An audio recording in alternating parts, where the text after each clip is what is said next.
Hello everyone, आज हम revise करने वाले हैं refraction of light at plane surfaces. तो पहला टॉपिक इसमें आता है रिफ्रैक्शन। रिफ्रैक्शन क्या है? एक सरफेस फिनोमिनन है। It is the phenomenon of bending of light while going from one medium to another medium.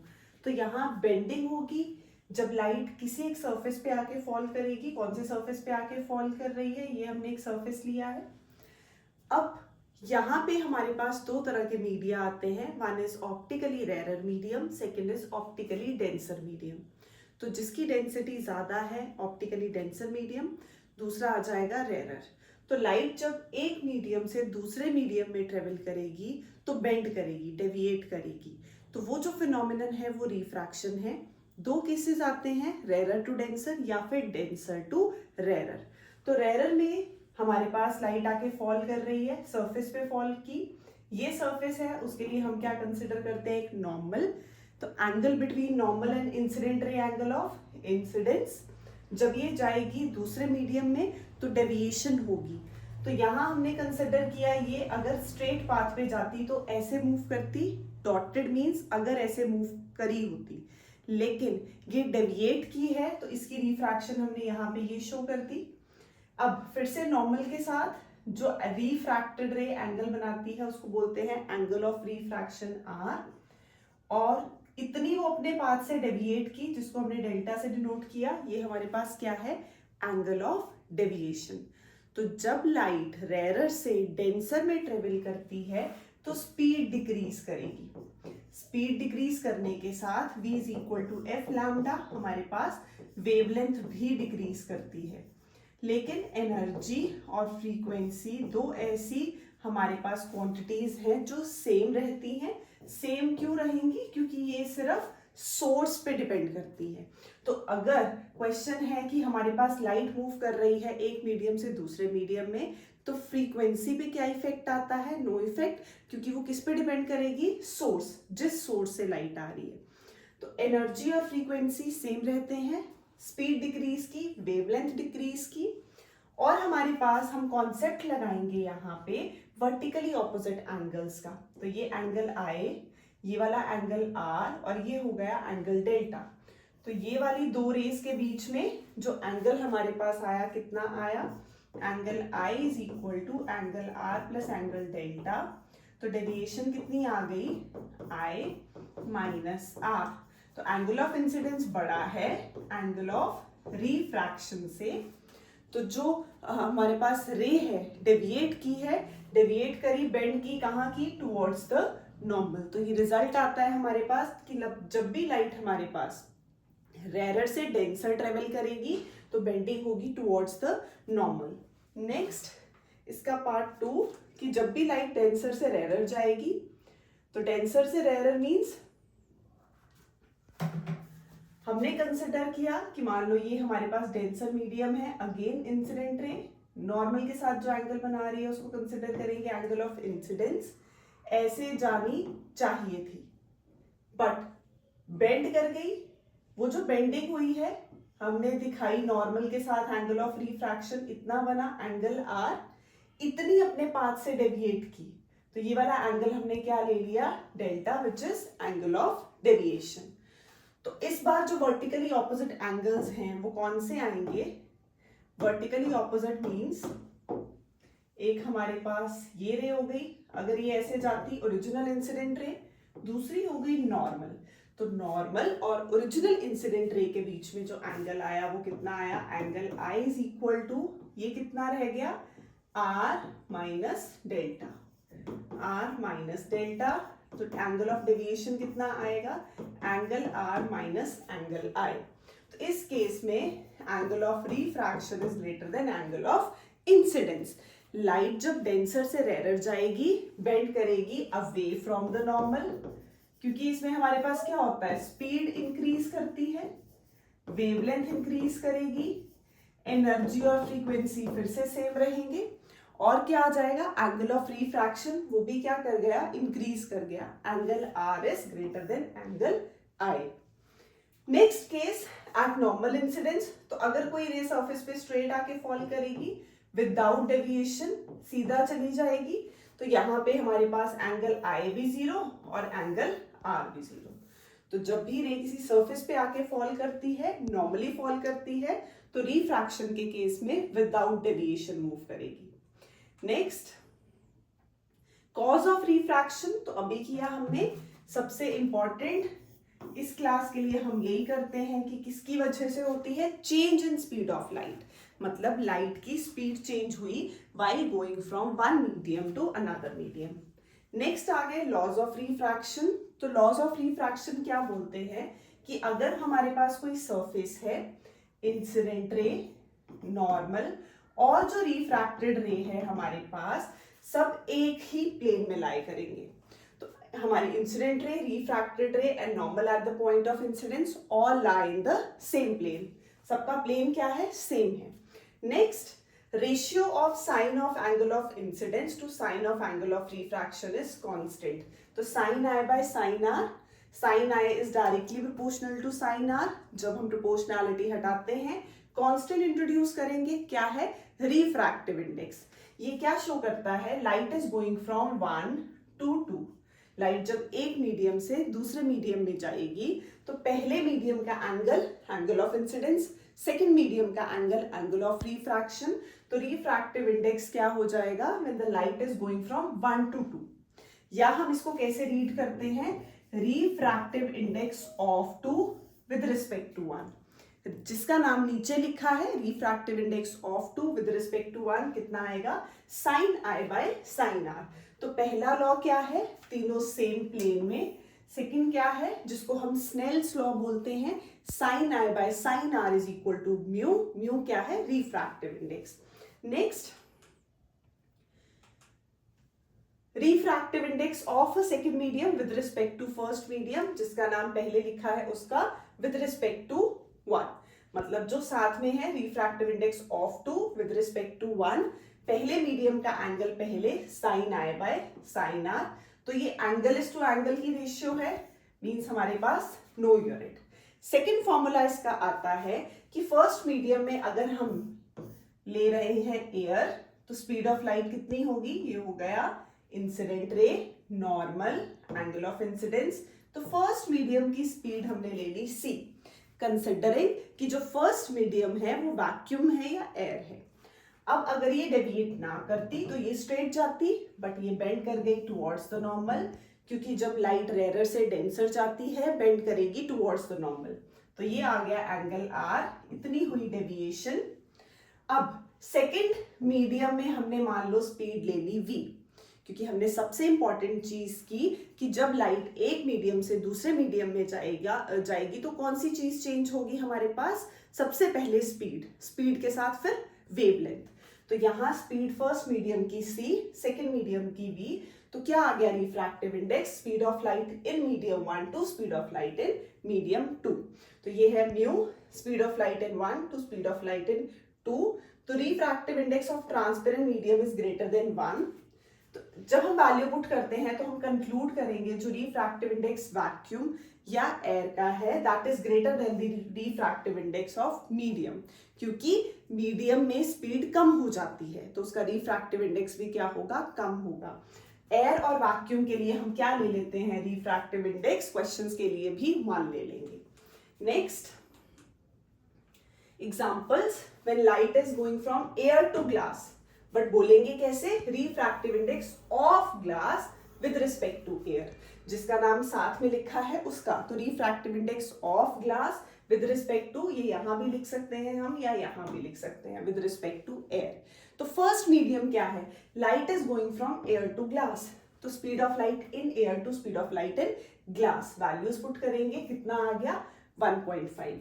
Next, when light is going from air to water, or we can say that refractive index of water with respect to air, तो speed of light in first medium to speed of light in water, values put करेंगे, ये आ गया refractive index। तो refractive index of diamond, कई बार paper में ये question आता है, इस 2.41, किसी भी मीडियम का जो refractive index है वो हमें दे देंगे। Now comment on this statement, तो यहाँ हम इसको स्पीड की टर्म्स में रिफ्रैक्टिव इंडेक्स के फॉर्मूले में पुट करते हैं। तो रिफ्रैक्टिव इंडेक्स ऑफ डायमंड क्या होगा, speed of light in air to speed of light in diamond, because light is going from air to diamond. तो रिफ्रैक्टिव इंडेक्स ऑफ डायमंड कितना हो गया 2.41. तो रिफ्रैक्टिव इंडेक्स ऑफ डायमंड जो नाम साथ में लिखा है और जो ऊपर वाला मीडियम है वो एयर है, तो इसको एब्सोल्यूट रिफ्रैक्टिव इंडेक्स भी बोलते हैं या refractive index of diamond with respect to air. अब ये 2.41 है, तो अगर हम फाइंड करें speed of light in diamond तो कितना आ जाएगा, BB विल बी C/μ. तो जब डायमंड में जाएगी लाइट तो उसकी स्पीड कितने टाइम्स कम हो जाएगी, ये 1/μ क्या बता रहा है, जो speed of light in air या वैक्यूम है तो उसको डिवाइड करेंगे 2.41 से, तो इतने टाइम्स वो डिक्रीज होगी. तो speed of light in diamond is 1/2.41 to speed of light in air. Next, refractive index of 2 with respect to 1. जब भी ऐसा हम पढ़ते हैं तो मीन्स हम रिलेट कर रहे हैं refractive index of 2 with respect to 1. तो इसको हम रिलेटिव रिफ्रैक्टिव इंडेक्स भी बोल सकते हैं. रिलेटिव मीन्स उसके साथ जो भी क्वांटिटी लिखी है उसी की रेशियो. तो if light is going from 1 to 2, refractive index of 2 with respect to 1. तो क्या आ जाएगा हमारे पास, 1/μ2 will be speed of light in medium 1 to speed of light in medium 2. एक हमने और किया sin I by sin R. और नेक्स्ट आ गया अब रिलेटिव. रिलेटिव मीन्स इसके साथ जो क्वांटिटी लिखी हो. Relative density means density upon density की ratio. Relative refractive index means दो रिफ्रैक्टिव इंडिसेस की रेशियो. बट यहां फर्स्ट मीडियम की स्पीड पहले आती है, सेकेंड की बाद में. फर्स्ट मीडियम का एंगल पहले आता है, सेकेंड का बाद में. बट अगर हम रिलेटिव लेंगे तो इसमें सेकेंड का रिफ्रैक्टिव इंडेक्स पहले आएगा, फर्स्ट का बाद में आएगा. तो relative refractive index means refractive index of 2 divided by refractive index of 1. Next, conditions for a light ray to pass undeviated on refraction. तो एक तो हमने पहले किया कि अगर नॉर्मली आके फॉल करे तो हमने स्नेल्स लॉ किया, mu is sin I by sin R. तो अगर I 0, ये ऊपर जाएगा म्यू इंटू sin R 0. दो चीजों का प्रोडक्ट 0, ये तो 0 हो नहीं सकता, तो sin R 0. तो R भी क्या हो गया, 0 हो गया. रे कैसे चली गई, स्ट्रेट चली गई विदाउट डेविएशन. तो यही तो स्नेल्स लॉ का फेलियर है कि रे डेविएट ही नहीं की. रिफ्रैक्शन मींस डेविएशन होनी चाहिए. नेक्स्ट, अगर दोनों का रिफ्रैक्टिव इंडेक्स मीडियम का क्या हो, सेम हो जाए, तो angle I will be equal to angle R. तो इस केस में भी वो विदाउट डेविएशन मूव कर जाएगी. Next, relationship between wavelength in the two media. तो क्या आ जाएगा, अगर हमने फर्स्ट मीडियम लिया जिसमें हमने बोला रे आके स्ट्राइक की इंसिडेंट रे बेंड करेगी टुवर्ड्स द नॉर्मल. ये एंगल I है तो ये हो गया एंगल R. ये कंसिडर किया हमने डेविएशन. ये कौन सा केस है, ये रिफ्रैक्शन है. When the light is going from rare to denser medium, bend करेगी टुवर्ड्स द नॉर्मल. इसमें स्पीड भी डिक्रीज करती है, वेवलेंथ भी डिक्रीज करती है, एंगल R भी डिक्रीज करता है as compare to angle I, और बेंड कर जाती है टुवर्ड्स द नॉर्मल. कौन सी चीज चेंज नहीं होती, एनर्जी और फ्रीक्वेंसी. अब जब लाइट फर्स्ट मीडियम में थी, मान लो हमारे पास स्पीड थी c, सेकेंड में स्पीड है v, तो c is equal to v is equal to f lambda. v will be f lambda dash, क्योंकि फ्रीक्वेंसी सेम रहती है, वेवलेंथ चेंज होती है, तो हमने वेवलेंथ चेंज कर दी. तो दोनों को डिवाइड करते हैं, c upon v is f lambda by f lambda dash, cancel. Lambda dash will be कितना आ जाएगा, v बाय c लैम्डा. और ये हमारे पास कितना होता है, mu. Lambda dash is lambda by mu. Wavelength mu times decrease करती है. तो अगर लाइट रेयर से डेंसर जा रही है, म्यू इज ग्रेटर देन 1, तो वेवलेंथ क्या हो गई, डिक्रीज हो गई. यही तो बोला हमने. अगर डेंसर टू रेयर जा रही है तो इंक्रीज करेगी. तो हमने यही चीज पहले बोली. Next, factors affecting refractive index of a medium. तो कौन से फैक्टर्स हैं जिन पे ये डिपेंड करता है. सबसे पहले nature of the medium. Refractive index पे डिपेंड करेगा हमारे पास स्पीड या फिजिकल कंडीशंस. टेम्परेचर के साथ स्पीड इंक्रीज करती है, रिफ्रैक्टिव इंडेक्स डिक्रीज करता है. या हम सीधा बोले speed is directly proportional to wavelength. But अभी आया lambda dash is lambda by mu. Lambda is inversely proportional to refractive index. तो जहां स्पीड ज्यादा वहां वेवलेंथ ज्यादा, बट वहां रिफ्रैक्टिव इंडेक्स क्या होगा, कम होगा। तो refractive index is inversely proportional to speed. Physical conditions में टेम्परेचर बढ़ता है, पार्टिकल्स की स्पीड बढ़ती है, तो रिफ्रैक्टिव इंडेक्स डिक्रीज कर जाएगी। नेक्स्ट, कलर के साथ तो वेरिएशन होगी क्योंकि कलर के साथ वेवलेंथ चेंज हो रही है। तो speed of light of all colours in the same in air और वैक्यूम, क्योंकि हमने क्या सेम कर दिया, हमने कंडीशन ले ली, एयर ले ली या वैक्यूम ले लिया। बट जब हम उसको मीडियम में लेके जाते हैं, हमने ट्रांसपेरेंट मीडियम जब लेंगे तो क्या आ जाएगा, speed of light is different for different colours. तो यहाँ स्पीड रेड की ज्यादा, रिफ्रैक्टिव इंडेक्स वायलेट का ज्यादा, वेवलेंथ रेड की ज्यादा। तो इतना कुछ लर्न नहीं करना है, सिर्फ ये याद रखना है। सिमिलरली आ जाता है एंगल ऑफ डेविएशन। तो angle of deviation refractive index के साथ वेरी करता है। तो ये दोनों आपस में डायरेक्टली, ये दोनों आपस में डायरेक्टली, बट इसका पेयर इसके साथ inversely proportional. Next, principle of reversibility of path of light. तो अगर जो रे है फिर से रेयर से डेंसर जा रही है, बेंड करेगी टुवर्ड्स द नॉर्मल, बेंडिंग दिखा दी। अब मान लो हमने यहाँ एक मिरर ले लिया, प्लेन मिरर है तो रिफ्लेक्शन होगी। जब वो नॉर्मली फॉल करेगी तो जिस पाथ पे आई है उसी पाथ को वापस क्या कर लेगी, रिट्रेस करेगी। बाकी तो सेम था, रेयर से denser, bend towards the normal. Bending के बाद हमने बोला हमने यहाँ एक मिरर रख दिया, प्लेन मिरर है, आके फॉल करेगी। अब कोई रे अगर रिफ्लेक्शन में नॉर्मली फॉल करती है तो विदाउट डेविएशन रिट्रेस कर लेती है। तो first case when light is going from 1 to 2, sine I by sine R, क्योंकि पहले मीडियम का एंगल पहले, दूसरे का बाद में। Light is going from 2 to 1, तो अब इस केस में पहला एंगल क्या आ गया, R. 2 to 1, sine R by sine I, दोनों को मल्टीप्लाई करो तो यहां से हमें एक इंपॉर्टेंट रिलेशन मिलता है। When light goes from 1 to 2, तो रिफ्रैक्टिव इंडेक्स आया 1 μ2, it is inversely proportional to the refractive index when the light is going from 2 to 1। तो अगर एयर टू ग्लास का रिफ्रैक्टिव इंडेक्स 3/2 है तो ग्लास टू एयर का हो जाएगा 2/3। इसको बोलते हैं principle of reversibility of light. Next, refraction of light through a rectangular glass block, या हम स्लैब की बात करें तो इसमें भी सेम इंसिडेंट रे आएगी। सरफेस पे फॉल की, normal, angle of incidence, bend करेगी, यहां जानी चाहिए थी, बेंड करेगी टुवर्ड्स द नॉर्मल, ये आ गया एंगल ऑफ रिफ्रैक्शन।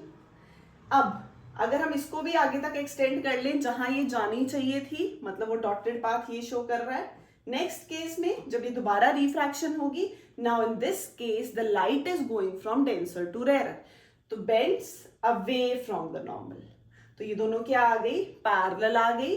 पैरेलल के बीच में ये जो हमारे लिए डिस्टेंस है, इसको हम क्या बोलते हैं, the perpendicular distance between the emergent रे and the direction of original incident ray, इसको बोलते हैं लेटरल डिस्प्लेसमेंट। ये हमारे पास क्या आ गया, परपेंडिकुलर डिस्टेंस, लेटरल डिस्प्लेसमेंट। अब इसमें हम दिखा रहे हैं मल्टीपल रिफ्लेक्शंस। तो कोई रे अगर आके सरफेस पे फॉल कर रही है, ये हमारे पास कहाँ होता है, मॉल्स में, ट्रायल रूम्स में जिसे हम बात करें, तो अगर कोई इंसिडेंट रे आके फॉल कर रही है, रे आएगी, फॉल करेगी, बेंडिंग होगी, बट ये हमें अपीयर करेगी इमेज इस पॉइंट पे। सिमिलरली ये मल्टीपल रिफ्लेक्शंस, रे आके फॉल कर रही है, जाएगी रेयर से डेंसर, बेंड करेगी टुवर्ड्स द नॉर्मल, ये हमें कहां से अपीयर करेगी, इस पॉइंट से आती हुई। तो इस पॉइंट से जब आती हुई हमें अपीयर कर रही है, ऐसे ही हमें क्या देगी, ये मल्टीपल रिफ्लेक्शंस दे देगी। Next, factors affecting lateral displacement. तो अभी जो लेटरल डिस्प्लेसमेंट किया परपेंडिकुलर डिस्टेंस, वो किसके किसके साथ है, directly proportional to thickness of the slab. जैसे जैसे हम स्लैब की थिकनेस बढ़ाएंगे, ये है थिकनेस, वैसे वैसे एक्स बढ़ जाएगा। Directly proportional to angle I, जितना ज्यादा एंगल ऑफ इंसिडेंस उतनी ज्यादा lateral displacement, and directly proportional to refractive index. तो यहाँ पे क्या आ गया, अभी किया, speed is directly proportional to wavelength, inversely to refractive index. Now it is again inversely to lateral displacement, but आपस में दोनों कैसे हैं, डायरेक्टली है। तो ये इंपॉर्टेंट है, बस हमें इतना याद रखना है। अगर हमें क्वेश्चंस आते हैं तो अगर हमें ये चीज की क्लैरिटी है तो हम इजीली जस्टिफाई कर सकते हैं। Next, refraction of light through a prism. तो प्रिज्म के लिए हमारे पास प्रिज्म क्या है, ट्रांसपेरेंट मीडियम है, bounded by 5 plane surfaces with a triangular cross section. तो ये हमारे पास क्या हो गए, रिफ्रैक्टिंग एजेस हो गए, रिफ्रैक्टिंग सरफेस ले लिए ये वाले हमने। एक नीचे क्या है, बेस है। अब रे जब आके फॉल करेगी, incident ray dotted represents normal to the surface, bend करेगी towards the normal, again dotted represents normal to the surface. यहां लाइट आई रेरर से डेंसर, बेंड की टुवर्ड्स द नॉर्मल, इस केस में जाएगी डेंसर से रेरर, बेंड करेगी अवे फ्रॉम द नॉर्मल। तो ये है angle of incidence, angle of emergence. अब यहां इसको ऐसे स्ट्रेट जाना चाहिए था बट बेंडिंग हो गई, और अगर कोई यहां खड़े होकर ऑब्जर्व कर रहा है तो इसको ये रे कहां से आती हुई नजर आएगी, ऐसे पीछे से। तो इतनी डेविएशन हुई फर्स्ट पॉइंट पे डेल्टा 1, इतनी डेविएशन हुई सेकंड पॉइंट पे डेल्टा 2। दोनों डेविएशंस का जो सम है, sum of two interior angles is equal to exterior angle. तो delta is delta 1 plus delta 2। यहां पे हम लगाते हैं वर्टिकली ऑपोजिट एंगल्स का कॉन्सेप्ट, तो क्या आ जाएगा, I1 is equal to R1 plus delta 1। Similarly I2 is equal to R2 plus delta 2। तो यहां से डेल्टा 1 कितना आ गया, delta 1 is I1 minus R1, delta 2 is I2 minus R2।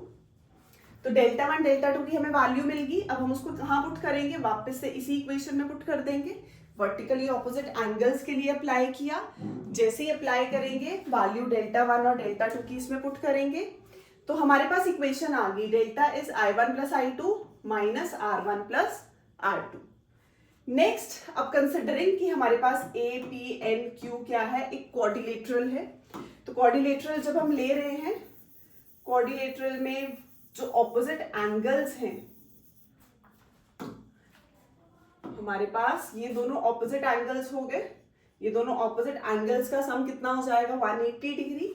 और इधर हम लगाएं एंगल सम प्रॉपर्टी कि R1 प्लस R2, और ये कितना हो गया हमारे पास थर्ड एंगल, इन तीनों का सम कितना हो जाएगा, 180 हो जाएगा। तो हमने इस ट्राइंगल में एंगल सम प्रॉपर्टी लगाई, तो R1 plus R2 plus this PNQ is 180।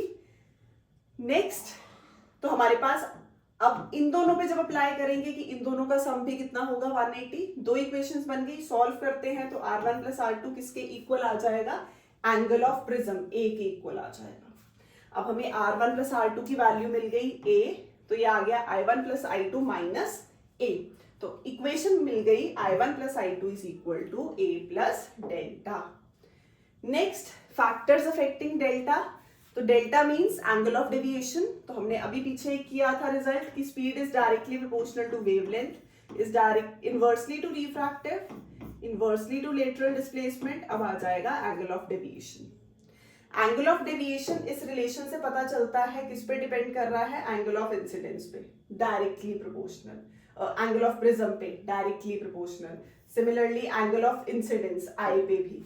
तो आई के साथ कैसा है रिलेशन, ये रहा हमारे पास। पहले इसकी वैल्यू क्या करती है, डिक्रीज करती है।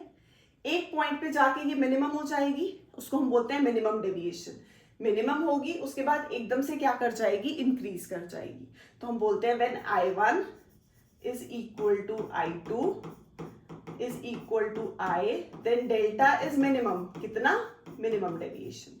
तो पीछे जो इक्वेशन आई हमारे पास, I1 plus I2 means 2I, तो 2I will be equal to A plus delta M। Delta M represents minimum deviation. तो मिनिमम डेविएशन कैसे फाइंड करते हैं, 2I माइनस A। तो ये आ गया एंगल ऑफ इंसिडेंस के लिए कि पहले कैसे वैल्यू डिक्रीज करती है। एक पॉइंट पे जब I1 I2 इक्वल आ जाएंगे तो मिनिमम डेविएशन होगी और उसके बाद इंक्रीज करेगी। Next, material of the prism.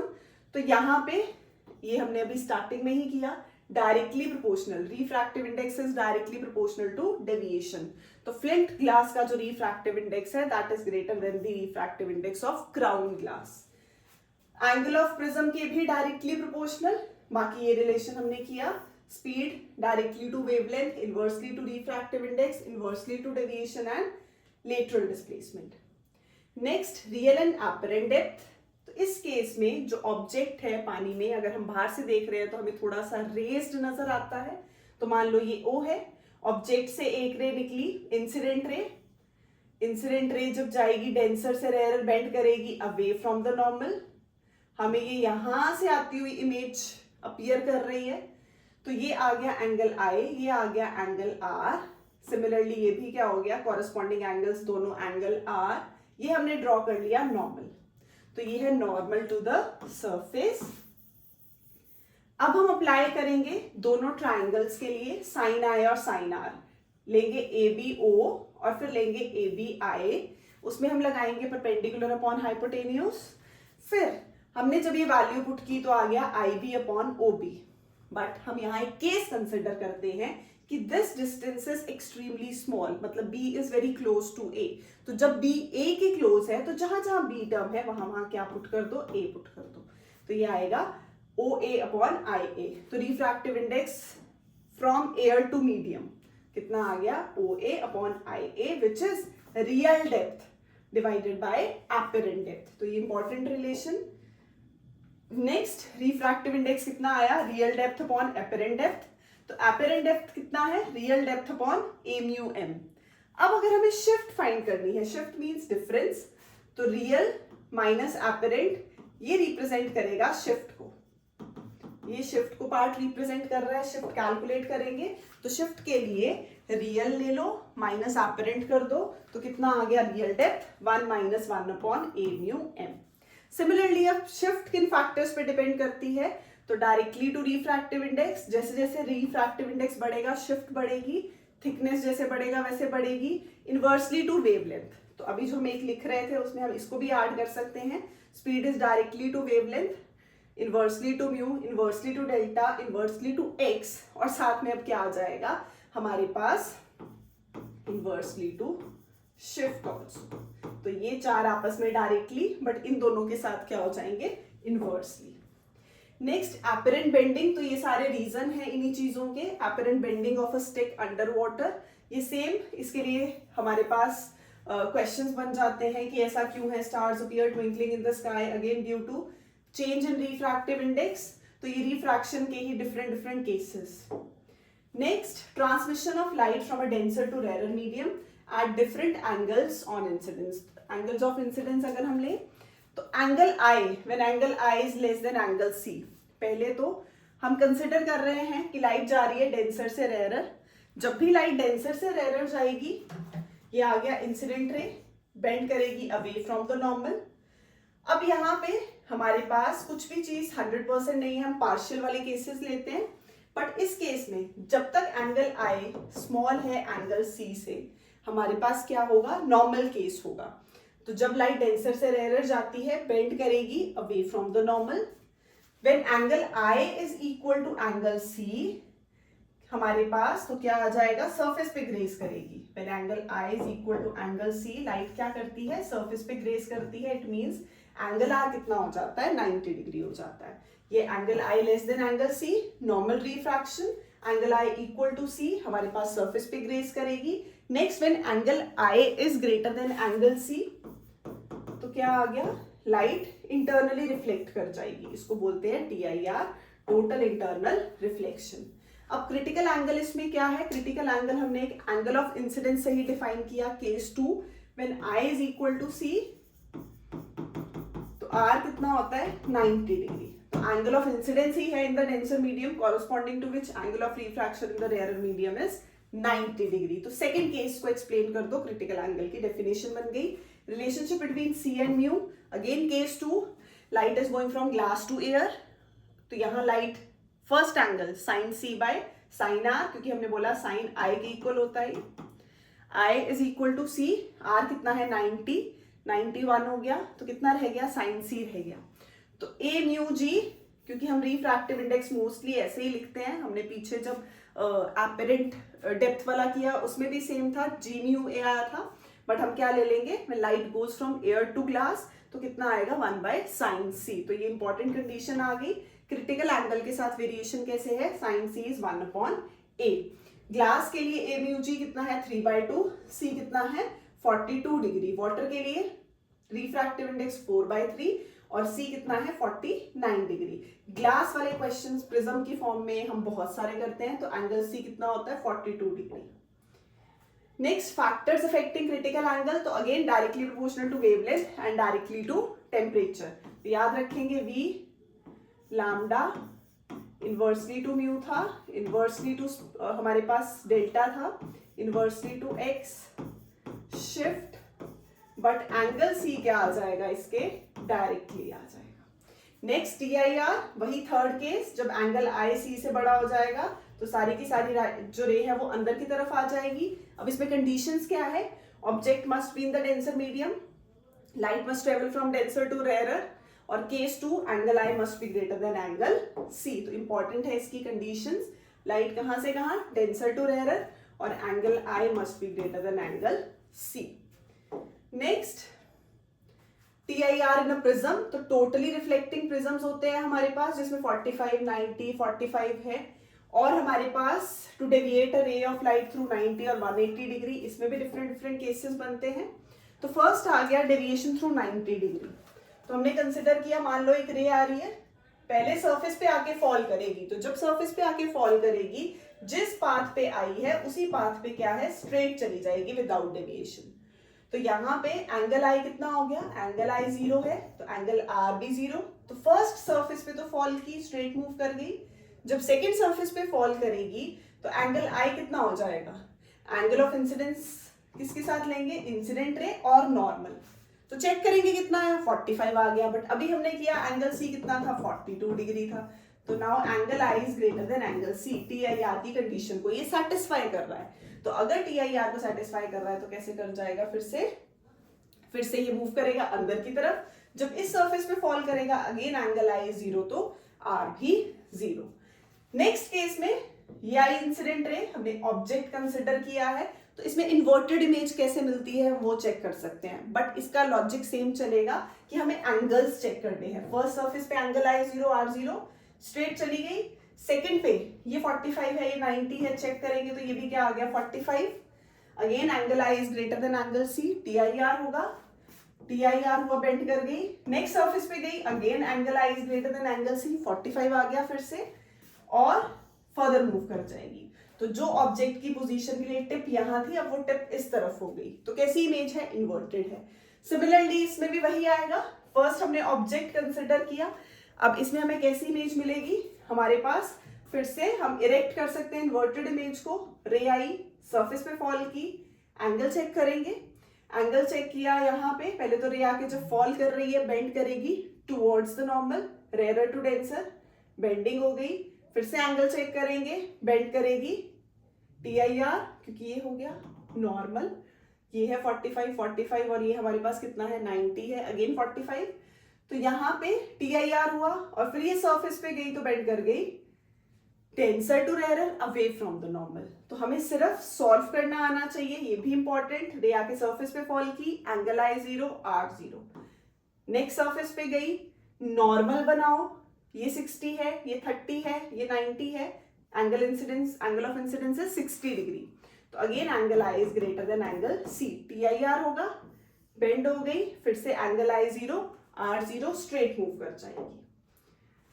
ये भी सेम केसेस, तो हमें सिर्फ सेम लॉजिक लगाना है, incident ray, angle I 0, R 0, surface पे गई, नॉर्मल ड्रॉ करो, ये 30, ये 90, ये 60, चेक करेंगे तो ये आ गया हमारे पास 60, तो अगर ये 60 है तो फिर से TIR हुआ, सरफेस पे गई, अब यहाँ TIR नहीं हो रहा, एंगल ऑफ इंसिडेंस कितना बन रहा है 30 डिग्री, तो light is going from denser to rarer, तो बेंड कर जाएगी अवे फ्रॉम द नॉर्मल।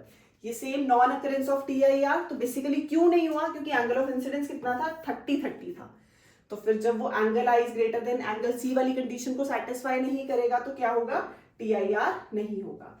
तो ये है कुछ हमारे basic difference total internal reflection versus reflection के। तो टोटल इंटरनल रिफ्लेक्शन में सबसे important, there is no loss of energy, यहाँ पे लॉस ऑफ एनर्जी होता है, यहाँ पे एंटायर लाइट इज रिफ्लेक्टेड, यहाँ हमने क्या किया था अभी तक, पार्शियल वर्ड है, लेस कुछ रिफ्लेक्ट होगी, कुछ ट्रांसमिट होगी। TIR की 100% रिफ्लेक्शन हो रही है तो क्लियर ब्राइट इमेज, यहाँ पे जो ब्राइटनेस है वो क्या हो जाती है, कम हो जाती है। तो ये था हमारे पास TIR वर्सेस रिफ्लेक्शन के। बाय।